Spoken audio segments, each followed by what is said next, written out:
Assalamualaikum warahmatullahi wabarakatuh. Selamat pagi pendengar, sahabat Obsasi Rabain dimanapun Anda berada. Senang rasanya hari ini kita bersama lagi di podcast Obsasi Rabain yang episode ke-31. Selamat pagi semuanya. Hari ini kita akan memperkenalkan unit yang mungkin belum banyak dikenal, belum diketahui atau dipahami di dunia medis, yaitu unit radiologi. Hari ini bersama saya berkesempatan untuk duduk ngobrol bersama, berbincang, berbagi informasi dengan unit radiologi, yaitu kepala unit radiologinya. Di sini ada Ibu Vini Anggraini, SST. Inilah podcast Obsasi Rabain, episode ke-31 dengan tema pentingnya radiologi dalam menunjang pelayanan kesehatan di rumah sakit. Selamat datang Ibu Vini. Ya, makasih. Di Italia ada Inter Milan, satu kota dengan AC Milan. Marilah kita berkenalan agar membuka lancar obrolan. Dipersilakan kepada Ibu Kepala Unit Radiologi memperkenalkan dirinya. Baik, perkenalkan saya Vini Anggraini, biasa dipanggil Vini. Saat ini saya sedang bertugas di Unit Radiologi RSUD Rabain, Muara Enim.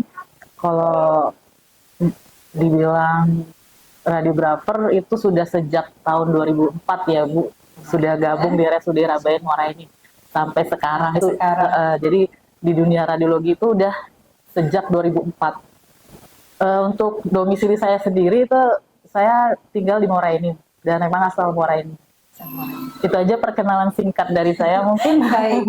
Di dunia medis pemeriksaan radiologi atau ronsen itu seringkali direkomendasikan dokter untuk mengidentifikasikan sakit atau gangguan kesehatan dari pasien yang ditanganinya. Nah, tindakan ini diperlukan terutama agar diagnosis penyakitnya akurat dan obat yang diberikan tepat, Ibu.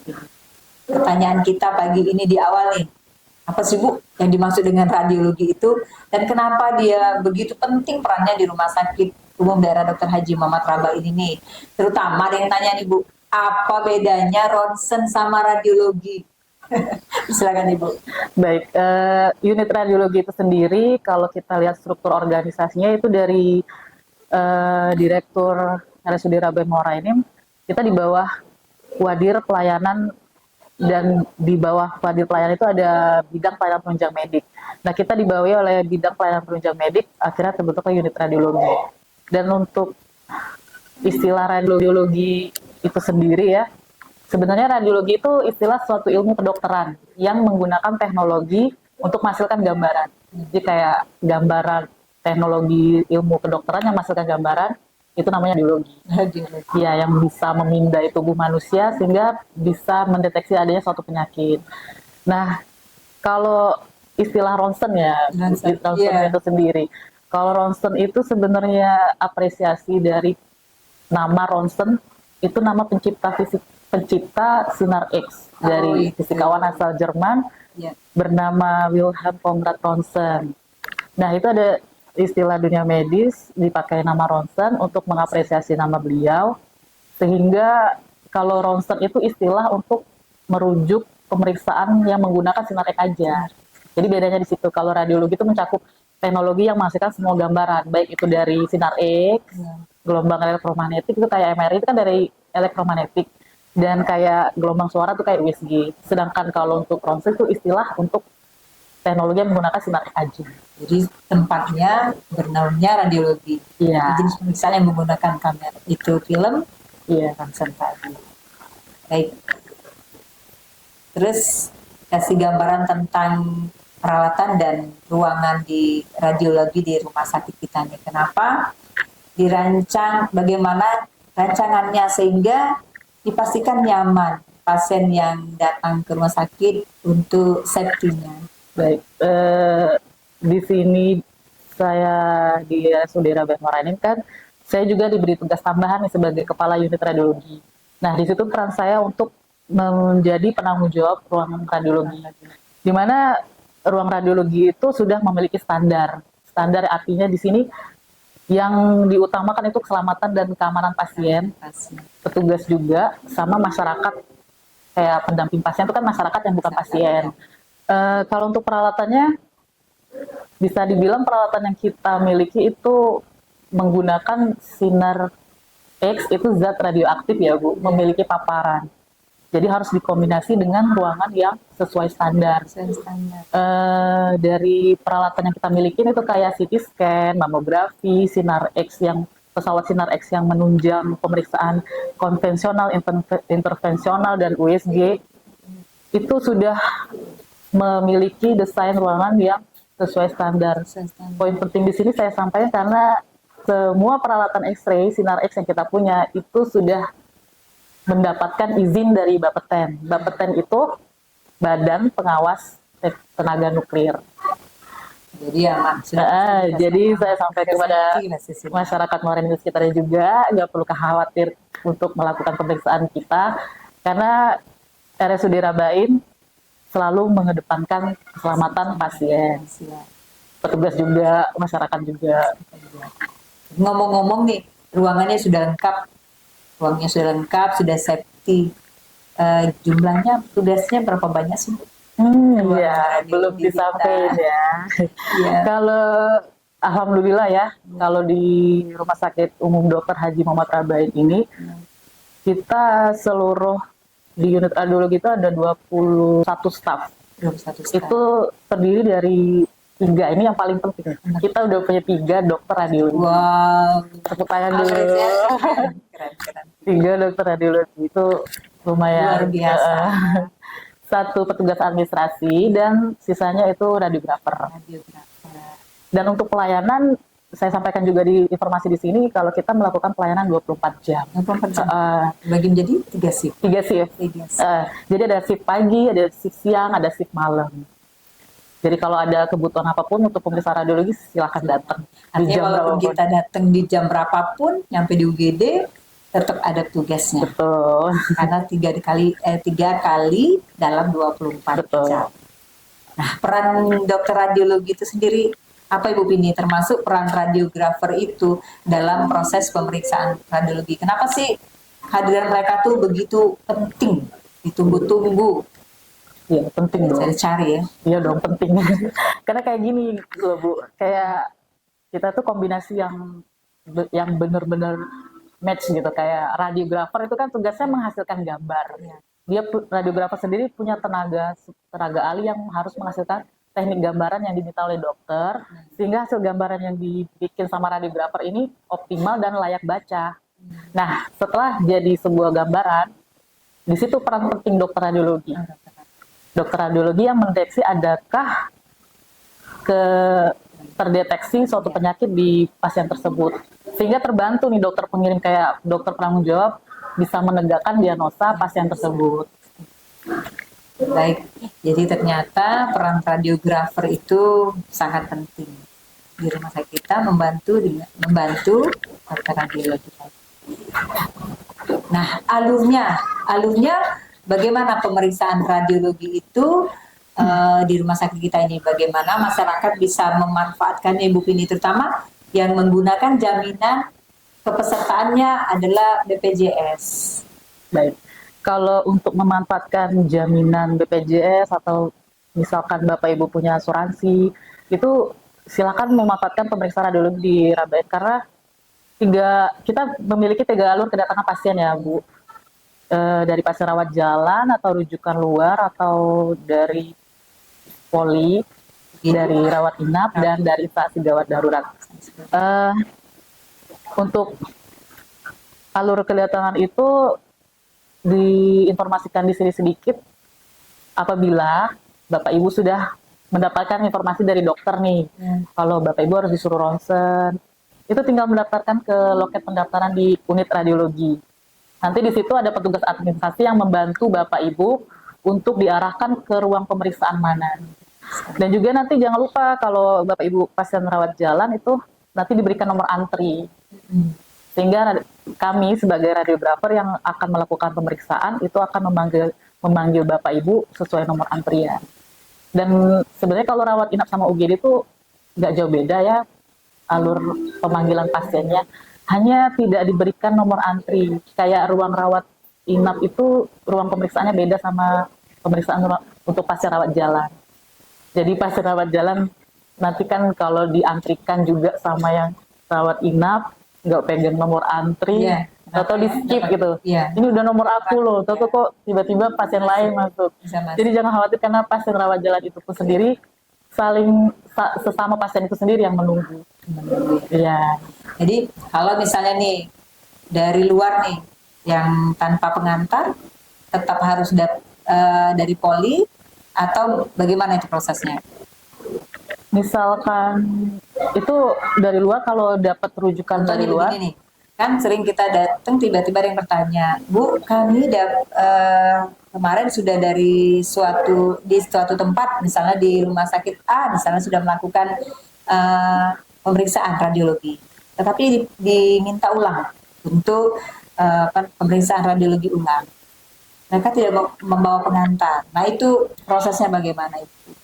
baik buat Bapak Ibu yang ingin mendapatkan pelayanan pemeriksaan radiologi, dipastikan dulu ya untuk sudah memiliki pengantar atau permintaan foto dari dokter. Dan apabila itu belum ada, boleh untuk bertemu dokter terlebih dahulu. Kayak kalau kita di rawat jalan kan bisa ke poliklinik dulu. Kalau misalkan ternyata Bapak Ibu lebih memilih untuk di praktek, juga bisa dapat pengantar dari dokter praktek. Artinya kalau misalnya mereka datang dari luar mengguna BPJS tidak bisa. Tetapi kalau misalnya ada pengantar bisa digunakan. Bisa. Jadi kalau misalnya pasien umum datang masuk, kita tetap daftar di betul. umum, ketemu dokter kita dulu ya. Betul. Poli, baru dapat pengantar. Iya, diingatkan kembali, pastikan sudah pegang pengantar. Karena kalau Bapak Ibu belum memiliki itu, kita mohon maaf untuk tidak bisa meneruskan, nggak bisa dilayani. Kalau seperti yang kita lihat di depan itu sering ada sore atau kadang jam-jam 12 itu salah satu rekanan, rumah sakit rekanan Tidak Asam. Ya. Nah, kadang-kadang mereka sudah datang, sudah tinggal, Bu, kami sudah CT scan, Bu, kami sudah mau USG. Nah itu kedengarannya, mereka kapan ngambil nomor antrinya? Itu bagaimana itu ceritanya? Baik, kalau rujukan luar itu kita ada kerjasama sama rumah sakit bank. Itu biasanya pasien rawat inap. Jadi kalau untuk pasien rawat inap itu dihususkan tidak diberikan nomor antri karena di ruang pemeriksaan yang khusus rawat inap tadi. Sudah sendiri ya? Iya, karena pasien tersebut memang dari rumah sakit BAM-nya udah rawat inap. Oh, sudah tinggal calling saja. Iya. Baik. Emang dan berapa banyak nih pasien yang sudah dilayani oleh unit radiologi sampai dengan hari ini? Sampai dengan hari ini ya. Kalau saya lihat di radiologi itu Bu ya, satu harinya bisa 80 sampai 90 pasien. Wow, 80 sampai 90 pasien. Jadi kalau dihitung satu bulannya bisa 1.500. Ya, tapi sebenarnya harapan kita ya, dengan sebanyak itu pasien, masyarakat Morenim dan sekitarnya itu memiliki kepuasan gitu terhadap pelayanan kita. Jadi jangan sampai karena ke radiologi Rabai itu nggak ada pilihan gitu, karena mereka memang memilih di situ karena pelayanannya. Memang gitu. Pelayanan. Iya. Karena tidak ada pilihan ya. Iya, betul. Karena memang peralatan kita sudah lebih lengkap. Betul. Lengkap dan dokternya sudah ada 3 orang. Satu itu yang kita harapkan, kepuasan pasien. Kepuasan pasien. Luar biasa. Nah, bagaimana dengan ada kejadian kemarin ini Bu Vini yang lumayan bikin kita tidak nyaman ya. Betul. Ini ceritanya kita dapat pesan melalui WhatsApp. Ada pasien sedang antri di depan unit radiologi, tetapi pada saat yang bersamaan datanglah petugas yang kebetulan rawat inap. Tapi mungkin pasien tidak mengetahui kalau itu adalah petugas, sehingga petugas tersebut datang dan langsung dilayani, sehingga membuat masyarakat di luar merasa tanda kutip nih, ini jangan-jangan tanpa nomor antri. Nah, bagaimana Bu Vini menyikapinya? Pertama saya ucapkan terima kasih ya atas kritik ya yang disampaikan sama pasien tersebut, karena dengan adanya kritik kan kita bisa mengevaluasi bisa tahu kita kurangnya di mana. Kalau untuk pasien USG itu sebenarnya pasiennya sudah terjadwal karena mereka itu diperiksa harus dengan persiapan. Jadi untuk pemanggilannya sendiri di saat pasien ini ya, pasien yang komplain, itu ada informasi yang disampaikan ke petugas USG untuk pemanggilan pasien itu seperti ini nih, kayak rawat jalan 2 orang masuk, diseling sama rawat inap, kemudian dipanggil lagi rawat jalan. Tapi mungkin komunikasi ya Bu, atau informasi yang disampaikan itu miss gitu, entah missnya di mana yang diterima ke pasien. Karena kondisi pasien juga kan puasa, jadi mungkin ada faktor nggak sabar di situ kan udah lapar. Dari situlah kita mengevaluasi. Jadi kita mengevaluasi untuk benar-benar diterapkan nomor antri. Tapi tetap sistem pemanggilan kita itu diselingin sama rawat inap Bu. Karena kalau mau nyudahin pasien rawat jalan dulu baru rawat inap, yang rawat inap juga kan persiapan Bu ya, harus puasa. Khawatirnya nanti ada gejolak lagi. Ada gejolak. Artinya benar-benar memang di radiologi itu sudah pakai sistem antrian. Iya betul. Cuma di mix. Iya. Rawat jalan dan betul. rawat inap. Iya. Nah terkait pemeriksaan USG sendiri, Ibu Pini kenapa tadi dibilang terjadwal? Itu prosesnya bagaimana Ibu Pini? Terjadwal. Khusus pasien USG maksudnya. Iya, untuk pasien USG itu ada kasus tertentu kayak pasien yang diharuskan untuk puasa minimal 4 jam. 4 jam. Jadi kadang pasien datang kan belum siap ya Bu, kayak kadang udah makan gitu kan. Itu ada pemeriksaan tertentu kayak USG bagian perut. Kalau USG kayak bagian ekstremitas itu tidak perlu persiapan dan kita langsung jadwalkan. Nah, mungkin informasi ini belum terlalu sering, belum terlalu familiar. Kalau Bapak Ibu misalkan mendaftar USG, ada keluhan, nggak bisa hari ini gitu kan, saya jauh datang dari mana gitu kan. Ya mohon maaf karena dokter pun butuh penunjang kayak pemeriksaan itu harus benar-benar ini kan. Jadi pas saat diperiksa juga hasilnya benar-benar valid gitu karena sesuai sama pemeriksaan permintaan dokter tadi. Artinya begini, yang dilihat masyarakat di luar, unit radiologi itu pada saat mereka datang sudah bisa langsung dilayani, mungkin pemeriksaan ronsen tadi. Ya, ronsen tadi. Tapi kalau misalnya dia datang dengan CT scan atau misalnya dengan USG yang terjadwal tadi, belum tentu dia bisa hari itu. Jadi misalnya dokternya kita di Poli udah siang, Bu Pini, udah jam 11 nih misalnya. Datang ke unit radiologi, daftar dulu, baru dikasih jadwal gitu. Iya.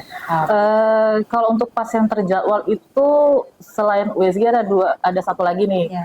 Untuk pasien yang kayak ronsen biasa tapi tindakan intervensional itu ada yang pemakaian kontras media itu harus persiapan, itu terjadwal juga. CT scan juga ada yang terjadwal, itu pemakaian kontras media.